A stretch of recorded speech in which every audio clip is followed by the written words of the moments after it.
As we celebrate the American Probation and Parole Association's 50th anniversary, we honor the leadership that has guided us through the years. This video features messages from some of our living past presidents who shared their reflections on this milestone.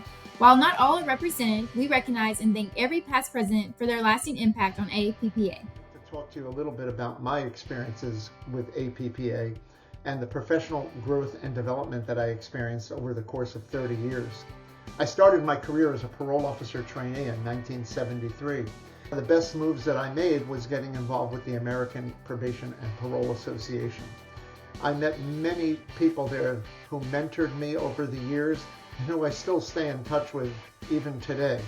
Changing lives is not easy, but it's not impossible either.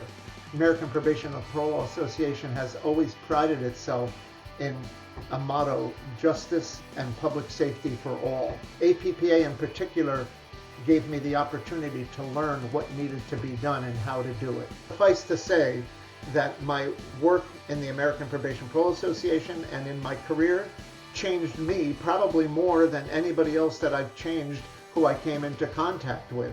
I'm sure that I did a lot of good for people, but the person who benefited the most was me. You're looking at him. So please go forward with APPA and make it the robust professional association, the national voice that it needs to be. Our career requires it. Our society needs it. And I wish you all the very best. Thank you.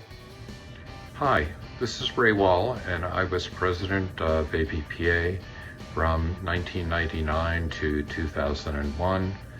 I want to extend my best wishes to APPA on their 50th anniversary. In terms of advancing the field during my presidency, it was at that time that the Interstate Compact on the Supervision of Adult Offenders legislation was introduced.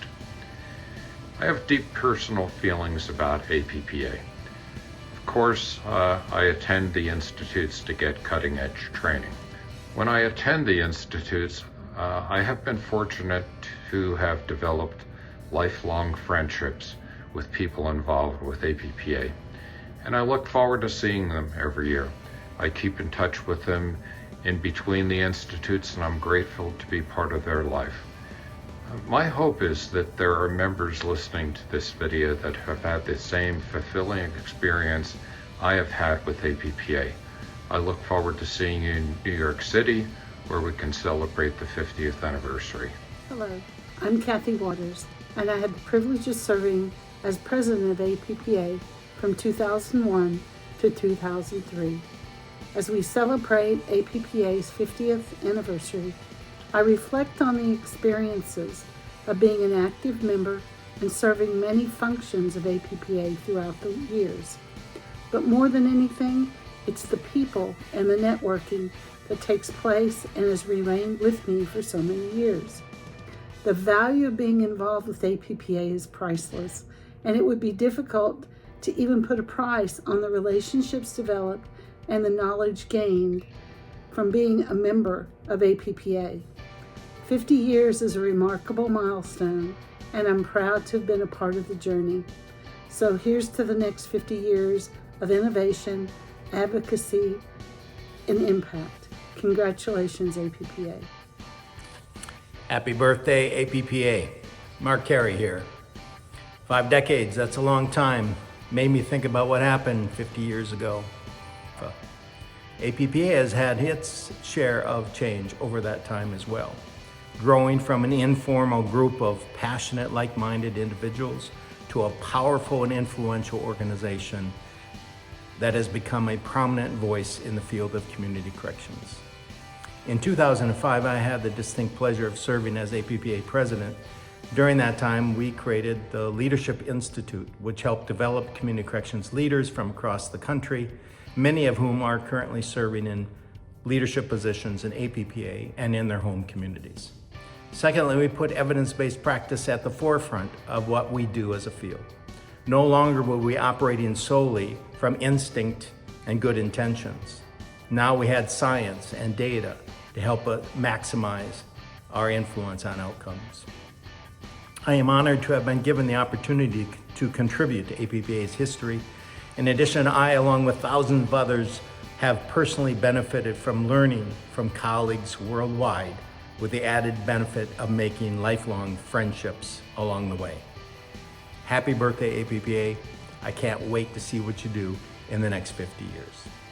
Hi, I'm Barb Broderick, and I was president of APPA from 2009 to 2011 when I was the chief adult probation officer in Maricopa County, Phoenix, Arizona.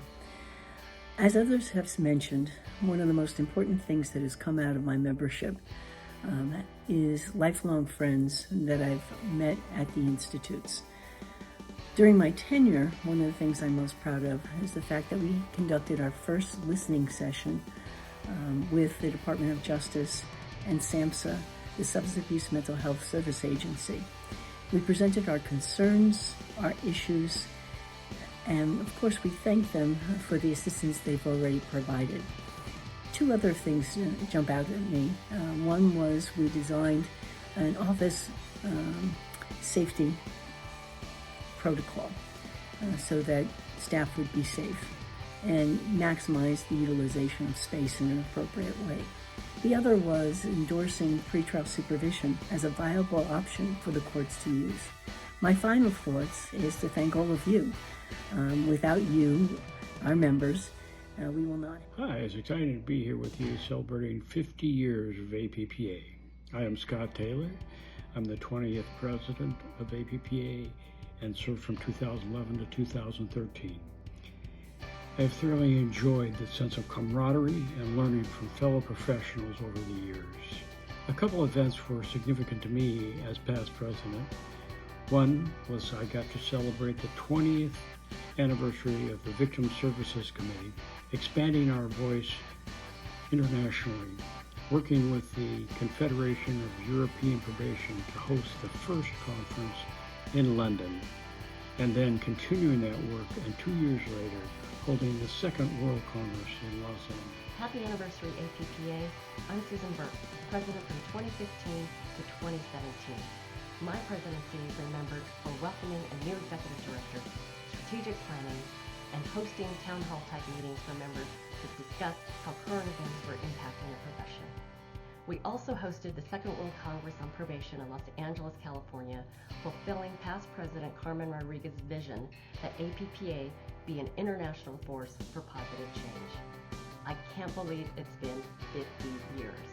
APPA has been a constant presence in my career, and I hope it's part of your professional development as well. Congratulations, APPA, and here's to many more years of progress, collaboration, and innovation. Hello, American Probation and Parole Association members and conference attendees. And happy 50th anniversary, APPA. My name is Erica Pruitt, and I was the president from 2017 to 2019. I am proud to say that I was the first African American woman to serve in this role. The theme of my presidency was building trust and restoring hope. We acknowledged the growing divide between our communities and our field. It was our aim to lift the voices of people with lived experiences, as well as to listen to our practitioners to build stronger community corrections programs. We also acknowledged the importance of community in our work. We focused on community partnerships and community-based programs, such as the HEAT curriculum, which stands for Habilitation, Empowerment, and Accountability Therapy, a curriculum developed by Daryl Turpin and Guy Wheeler to address the disproportionality of young African American men in our criminal justice system. They focused on teaching these young men about their culture, as well as civic engagement. They worked to enlist hope in these young men for their future. We also continued to grow as an association, continuing the great work started by Susan Burke in her presidency to solidify our strategic plan. And we continued to critically look at our governance so that we could be poised for the future. I hope you have a great conference. I hope you learn a lot, that you network, and that you build relationships. This is the strength of the American Probation and Parole Association. A strong influence in our community corrections field for the past 50 years. And I could not be prouder to be a part of this legacy. Thank you. Together, we honor the legacy of the past and look ahead with confidence to the next 50 years of advancing community corrections. Thank you for celebrating this historic milestone with us.